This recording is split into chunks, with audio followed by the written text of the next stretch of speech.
Maraknya lahan yang termotung di kawasan Muara Enim, pihak Polres Muara Enim bakal tindak tegas pelaku pembakaran lahan. Selain jadi Satgas Karhutla, Juru Penanganan Pemadam Api, Polres juga bertindak jadi penegak hukum untuk pelaku pembakaran lahan. Beberapa minggu terakhir, titik kemutungan lahan di kawasan Muara Enim semakin menonjol.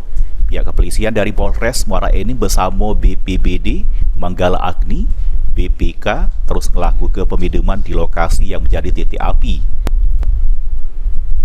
Selain melakukan pemadaman api di lapangan, sama melakukan tindakan preventif, Polres Muara Enim juga berwenang jeru penindakan hukum bagi pelaku yang kedapatan membuka lahan dengan cara ditunu.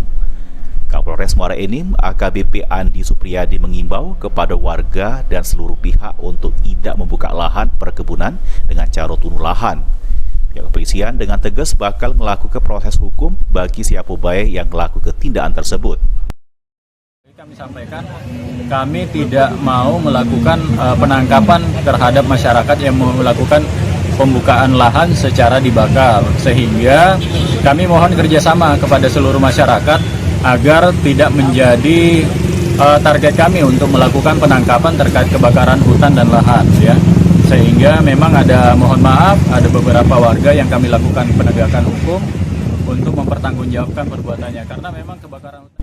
Membuka lahan dengan cara ditunu jelas melanggar aturan dan bisa disanksi dengan proses hukum yang berlaku. Kepolisian tidak segan melakukan proses hukum bagi siapa baik yang kedapatan melakukan tunu lahan. Membuka lahan dengan cara ditunu juga berdampak buruk bagi lingkungan, terutama bagi udara, karena munculnya kabut asap. Kabut asap tebal yang mencemari udara bisa berdampak sama kesehatan masyarakat. Mardiansa, PAL TV.